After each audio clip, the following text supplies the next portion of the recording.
National sports day 2020 Jharkhand के तीरंदाजी coach Dharmendra Tiwari को द्रोणाचार्य अवार्ड व तीरंदाज अतुल दास को अर्जुन अवार्ड। जमशेदपुर राष्ट्रीय खेल दिवस पर झारखंड के तीरंदाजी कोच धर्मेंद्र तिवारी को आज कोलकाता में ऑनलाइन द्रोणाचार्य अवार्ड दिया जाएगा। इसके साथ साथ टाटा आर्चरी एकेडमी के पूर्व प्रशिक्षु व अंतर्राष्ट्रीय तीरंदाज दीपिका के पति अतुल दास को अर्जुन अवार्ड से सम्मानित किया जाएगा। कोलकाता के सॉल्ट लेक स्थित साई ऑफिस में ऑनलाइन सम्मान समारोह का आयोजन होगा। इस सम्मान समारोह में हिस्सा लेने के लिए धर्मेंद्र तिवारी कोलकाता पहुंच चुके हैं। झारखंड में अनलॉक के नए नियम, होटल, रेस्टोरेंट, शॉपिंग मॉल व सैलून खुलेंगे, राज्य के अंदर बसें चलेगी। झारखंड सरकार ने 30 सितंबर तक लॉकडाउन की अवधि बढ़ा दी है, लेकिन यह आदेश सिर्फ कंटेनमेंट जोन तक ही प्रभावित रहेगा। जारी आदेश में लोगों को बढ़ती राहत दी गई है। इसके अलावा छात्रों की परीक्षाओं को देखते हुए कई तरह की छूट दी गई है। राज्य के सभी जिलों में बसों का आना जाना हो सकता है। होटल, गेस्ट हाउस, धर्मशाला एवं लॉज को खोलने की अनुमति दी गई है। सांसद साक्षी महाराज को गिरिडीह में किया गया क्वारंटाइन। धार्मिक कार्यक्रमों के बाद लौट रहे थे धनबाद।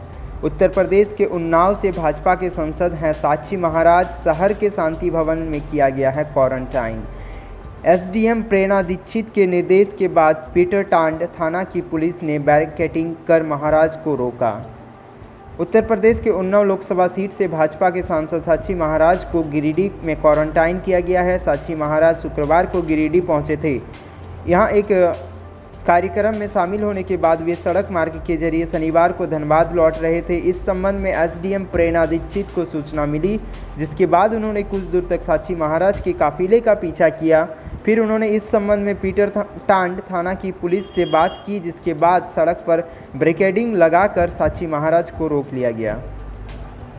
राज्य में 11 डीएसपी स्तर के अफसरों का तबादला। रांची के सदर डीएसपी बने प्रभात रंजन बरवार। पोस्टिंग के लिए प्रतीक्षार प्रवीण कुमार सिंह को डीएसपी मुख्यालय रांची का सौंपा गया पदभार। राज्य सरकार ने शनिवार को 11 डीएसपी का तबादला किया। सदर डीएसपी रांची के रूप में तैनात दीपक कुमार पांडे को स्थानांतरित करते हुए विशेष शाखा भेजा गया है, जबकि प्रभात रंजन बरवारक को सदर डीएसपी रांची बनाया गया। इसके अलावा राजेश कुमार को विशेष शाखा से स्थानांतरित करते हुए ट्रैफिक डीएसपी धनबाद के रूप में प्रतिनियुक्ति किया गया है। सरकारी गाइडलाइन से होगा दुर्गा पूजा, मास्क अनिवार्य। पुरानी बस्ती स्थित गुंडीचा दुर्गा मंदिर में शुक्रवार को आदि दुर्गा पूजा समिति के सचिव सह झारखंड राज्य अल्पसंख्यक आयोग के पूर्व अध्यक्ष अशोक पंडागी की अध्यक्षता में बैठक हुई, जिसमें कोरोना महामारी को देखते हुए चक्रधरपुर में दुर्गा पूजा उत्सव सादगी से मनाने का निर्णय दुर्गा पूजा केंद्रीय कमेटी ने लिया। बैठक में विधायक सुखराम उरांव के अलावा सभी दुर्गा पंडालों के सदस्य मौजूद थे। राष्ट्रीय खेल दिवस, फिर से लौट रहे हैं झारखंड में हॉकी के सुनहरे दिन। एक ज़माना था जब खेलों की दुनिया में झारखंड की शान हॉकी हुआ करती थी। यहाँ की मिट्टी से हॉकी का भी गहरा नाता था। 80 और 90 के दशक में जब भारतीय महिला टीम की घोषणा होती थी तो उसमें झारखंड की 4-5 खिलाड़ी एक साथ शामिल होती थी, लेकिन 90 के बाद हॉकी की नर्सरी मुरझा गई थी। यहाँ के खिलाड़ी में बस झारखंड तक ही सीमित रह जाते थे, लेकिन ओलंपियन निक्की प्रधान के रियो ओलंपिक में और अन्य अंतर्राष्ट्रीय प्रतियोगिताओं में भारतीय टीम के साथ खेलने के बाद अब फिर से पुराने दिन लौट रहे हैं। वो 80 का दशक एक बार फिर से दस्तक दे रहा है और यहाँ की कई खिलाड़ियों ने भारतीय हॉकी टीम में दस्तक दी है और अपनी प्रतिभा का लोहा भी मनवाया है। मुख्यमंत्री हेमंत सोरेन ने राज्यपाल से की मुलाकात, करम पर्व की दी बधाई। मुख्यमंत्री हेमंत सोरेन ने शनिवार को राजभवन में राज्यपाल द्रौपदी मुर्मू से मुलाकात की। इस शिष्टाचार भेंट के क्रम में दोनों ने एक दूसरे को करम पर्व की बधाई दी।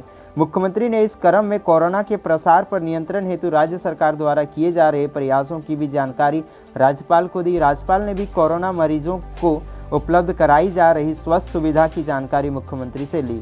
मुख्यमंत्री ने राज्यपाल को बताया कि निजी अस्पतालों में कोरोना के उपचार हेतु राज्य सरकार द्वारा दर निर्धारण किया गया है। राज्यपाल ने मुख्यमंत्री से उनके पिता व पूर्व मुख्यमंत्री शिबू सोरेन के स्वास्थ्य की भी जानकारी ली। नेशनल स्पोर्ट्स डे 2020 अंतर्राष्ट्रीय स्तर पर हॉकी में संगीता व ब्यूटी डुंगडुंग तो फुटबॉल में प्रतीक्षा व प्रतिमा बढ़ा रही सिमडेगा का मान।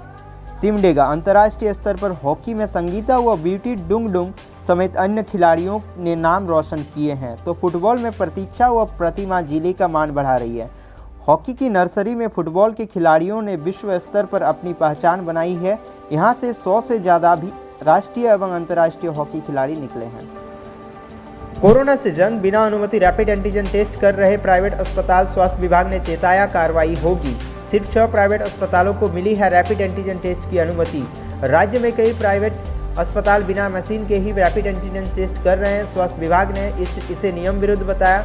विभाग की ओर से जारी निर्देश में कहा गया कि बिना सरकार की अनुमति के टेस्ट नहीं किया जा सकता। रैपिड एंटीजन टेस्ट के लिए ICMR के गाइडलाइन के अंतर्गत चिन्हित अस्पतालों जिनके पास NABL या NABH की मान्यता है उन्हें ही प्राधिकृत किया गया है। राज्य में अब तक 6 अस्पतालों को ही रैपिड एंटीजन टेस्ट के लिए अधिकृत किया गया है। इनमें TMH Jamshedpur, Brahmanand Narayan multi specialist hospital Saraikela Kharsawan, Raj अस्पताल रांची, सेंटेविटा हॉस्पिटल रांची, मेदांता हॉस्पिटल रांची और टाटा मैन हॉस्पिटल शामिल है। चाईबासा, नक्सलियों से सुरक्षा बलों की मुठभेड़, एक AK-47 और मैगजीन बरामद। AK-47 मिलने के बाद सुरक्षा बलों को आकांक्षा, PLFI का कोई बड़ा उग्रवादी इस मुठभेड़ में था शामिल। गुदरी थाना क्षेत्र के जमताई में शनिवार को People's Liberation Front of India उग्रवादियों व सुरक्षा बलों के बीच मुठभेड़ हो गई। इस घटना में सुरक्षा बलों को भारी पड़ता देख उग्रवादी मौके से भाग निकला, जबकि मुठभेड़ स्थल में एक AK-47 मैगजीन व मोबाइल फोन बरामद किया गया। इलाके में सुरक्षा बल के जवान सर्च ऑपरेशन चला रहे हैं। Subscribe to our channel for more videos and press the bell icon for latest notification. If you like the video, please hit the like button and comment below.